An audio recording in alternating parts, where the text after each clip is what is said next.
The African Inland Church in Milimani, Nairobi is one of the churches that held services on Sunday, exactly a week after the first 3 cases of coronavirus were confirmed in Kenya. Worshippers were required to sanitize their hands before getting into the church. Inside the church, the seating arrangement was different from the norm in compliance with the social distancing directive. However, the turnout was very low, and contrary to other Sundays, only one service was conducted.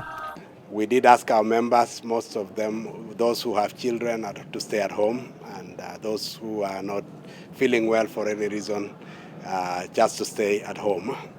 And those who are able to join us to come, but we have complied with all that the Ministry of Health requires. So the reason we've chosen to have this mix so that some are at home, some are in church, is we want to give hope. At such a time, people can be so fearful. And I personally left my children at home. I have also left my wife at home because I did not know the situation in the church. And therefore I came alone today, which is completely different. A few meters away at the Holy Family Basilica, the number of masses was increased and duration shortened to an hour, but still turnout was low. So far, we haven't planned to cancel these services even for weekdays. But as I said, if the government tells us that we should not have these services, then we are ready to comply with the directive from the government. And actually today was a little bit, we were like, people are fearing, and it's not like the other times, because today, even the sitting arrangement, the way we were told we were doing it, but a challenge was if you hear somebody is coughing or sneezing, it was a shock, you know. So I thank God because the church have introduced water, everywhere is having water and sanitizer, we are doing according, but still people are still having fear.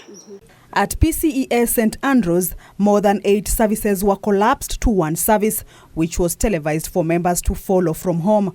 Yes, we are trying as much as possible because we do not want to have a situation whereby we allow people to come to church and then somebody contracts the disease from the church.